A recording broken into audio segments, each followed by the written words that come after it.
হাম রোগে আক্রান্ত হয়ে মৃত্যুবরণ করা শিশুদের স্মরণে একটি গায়েবানা জানাজা অনুষ্ঠিত হয়েছে। রাজধানীর শাহবাগে এই গায়েবানা জানাজা অনুষ্ঠিত হয়। এই জানাজায় বিক্ষুব্ধ জনতার ব্যানারে বেশ কিছু মানুষ অংশ নেয় এবং তারা সরকারের সমালোচনা করে। হাম প্রতিরোধে স্বাস্থ্য মন্ত্রণালয় এবং সংশ্লিষ্ট ব্যক্তিবর্গ উদাসীনতার পরিচয় দিয়েছেন, অবহেলা করেছেন এবং ব্যর্থ হয়েছেন। তাদের সমালোচনা করা হয় এবং হাম প্রতিরোধে কার্যকর ব্যবস্থা গ্রহণ করার জন্য দেশের স্বাস্থ্য ব্যবস্থাকে আরো বেশি শক্তিশালী করার জন্য দাবি জানানো হয়। সেই গায়েবানা জানাজায় অংশ নিয়েছেন বাংলাদেশের অত্যন্ত জনপ্রিয় এবং আলোচিত একজন রাজনীতিবিদ নাসির উদ্দিন পাটোয়ারি। এনসিপি নেতা নাসির উদ্দিন পাটোয়ারি তিনি হামে আক্রান্ত শিশুদের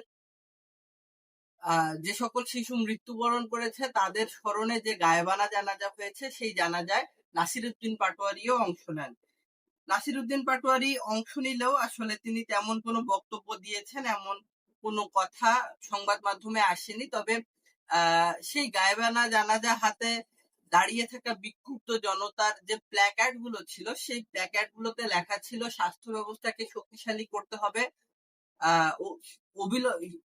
স্বাস্থ্য ব্যবস্থাকে শক্তিশালী করতে অবিলম্বে কার্যকর ব্যবস্থা গ্রহণ করতে হবে, স্বাস্থ্য খাতের অনিয়ম দুর্নীতি তদন্ত করতে হবে এবং যারা অনিয়ম দুর্নীতির সাথে জড়িত তাদের বিরুদ্ধে ব্যবস্থা নিতে হবে, হামে আক্রান্ত সবার ফ্রি চিকিৎসা নিশ্চিত করতে হবে। প্রিয় দর্শক, আজ পর্যন্ত প্রায় 5 শতাধিক শিশু হাম রোগে আক্রান্ত হয়ে মৃত্যুবরণ করেছে এবং হামের পিছনে আসলে কে দায়ী প্রত্যেকেই উদর পিণ্ডি বুদুর ঘাড়ে চাপাচ্ছে।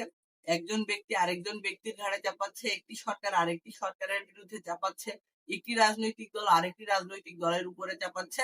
মাঝখান থেকে 500 মায়ের কোল খালি হলো। তারা তাদের প্রিয়তম সন্তানকে হারিয়ে ফেলেছে, কলিজার ধনকে হারিয়ে ফেলেছে। এভাবেই চলছে বাংলাদেশ।